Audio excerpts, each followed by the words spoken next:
નમસ્કાર, બપોરના 3 વાગી રહ્યા છે. આપ જોઈ રહ્યા છો ગુજરાત ફર્સ્ટ સમાચાર સાથે હું છું માનસી સોની. કેબિનેટની બેઠકમાં કમોસમી વરસાદને લઈને ચર્ચા થઈ છે. કમોસમી વરસાદ સામે રાજ્ય સરકારે મોટું પેકેજ આપ્યું છે. જીતુભાઈ વાઘાણીએ નિવેદન આપ્યું છે. કહ્યું કે રાજ્ય સરકારે માવઠા સામે મોટું સહાય પેકેજ આપ્યું, જેના કારણે રવિ પાકના વાવેતરને સારો લાભ થયો છે. ગત વર્ષ કરતાં 72,450 મેટ્રિક ટન ડીએપી ખાતર પણ વધુ ખરીદવામાં આવી રહ્યું છે. અને મહત્વપૂર્ણ છે કે માવઠાનો માર સહન કરી રહેલા ખેડૂતો માટે સરકારે જે ટેકો જાહેર કર્યો છે તેને લઈને નિવેદન આપ્યું છે જીતુભાઈ વાઘાણીએ. રાજ્યની ભૂપેન્દ્રભાઈની સરકારે મારા કૃષિ વિભાગે, હું કૃષિ વિભાગના અધિકારીઓને પણ અભિનંદન આપું છું કે જે પ્રકારે પેકેજ આપ્યું, જેના કારણે નાની મોટી રકમ એમને મળી. ખરીદી 15,000 કરોડની શરૂ કરી, સીધા ખાતામાં પૈસા આપ્યા.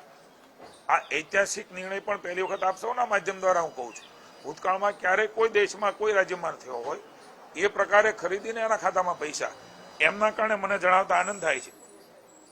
ગયા વર્ષ કરતા 72,450 મેટ્રિક ટન ડીએપી વધારે સપ્લાય કરવામાં આવ્યું છે. આપ સૌ જાણો છો કે ડીએપી એ પ્રાથમિક, જ્યારે બીજ રોપીએ છીએ ત્યારે એ પ્રાથમિક ખાતરની જરૂરિયાત છે. એ પછી યુરિયા, એ પછી અલગ અલગ પ્રકારના જે ખાતરો છે એનો ઉપયોગ એ ખેડૂતો કરતા હોય છે. એટલે એનો અર્થ એ થાય છે કે રવિ પાકનું સિઝનનું વાવેતર એ રાજ્યમાં મોટા પાયે ખેડૂત કરી શક્યા છે. એક ચર્ચા એવી હતી કે શું કરશે, એના બદલે આનંદ છે કે ખેડૂતને બેઠો કરવા માટે રાજ્યની સરકારે એમની બાજુમાં રહી અને એમના કારણે થોડી મોટી ફળશ્રુતિ મળી છે. એટલું જ નહીં, આગામી 15 દિવસનું મારા વિભાગે પ્લાનિંગ કર્યું છે મુખ્યમંત્રીશ્રીની સૂચનાથી. 1,41,875 મેટ્રિક ટન યુરિયા એ સપ્લાય કરવાનું પ્લાનિંગ થઈ ચૂક્યું છે. એટલે તો કેબિનેટની બેઠકમાં તુવેરની ખરીદી અંગે પણ ચર્ચા કરવામાં આવી છે. તુવેરની ટેકાના ભાવે ખરીદી કરવામાં આવશે તેવું નિવેદન જીતુભાઈ વાઘાણીએ આપ્યું છે અને કહ્યું છે કે 22 ડિસેમ્બરથી રજીસ્ટ્રેશનની પ્રક્રિયા શરૂ થશે. 8,000 પ્રતિ ક્વિન્ટલના ભાવે ખરીદી થશે.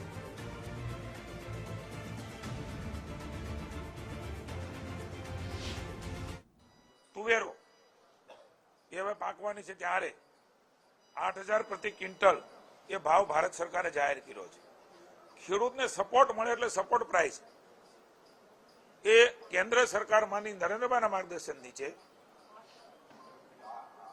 આ વ્યવસ્થાઓ બની છે, જે પહેલી વખત છે. એમએસપી પ્રાઇસથી ખરીદીઓ થવાનું એનો લાભ એ ખેડૂતોને મળી રહ્યો છે. એટલે નરેન્દ્રભાઈ પછી આ પ્રકારની ખરીદી શરૂ થઈ છે.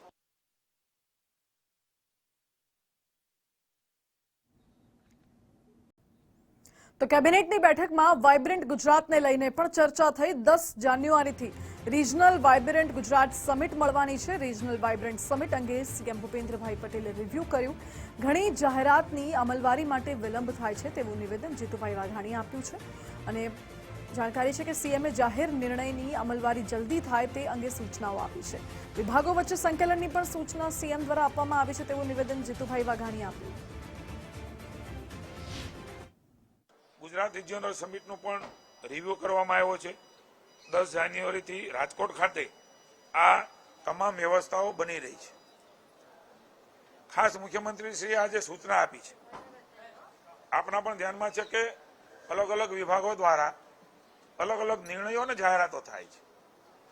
પણ એ જાહેરાતો અને નિર્ણયો પછી ઇમ્પ્લિમેશનમાં કોઈને કોઈ વહીવટી કારણોસર અથવા કોઈ નીતિ નિયમમાં એ થોડી વાર લાગતી હોય છે. ઘણા કિસ્સામાં ખૂબ મોડું પણ થાય છે. રાજ્યની જનતાને એનો લાભ મળતો હોતો નથી. એટલે મુખ્યમંત્રીશ્રીએ સૂચના આપી છે કે લાભ જન જન સુધી પહોંચે એના માટે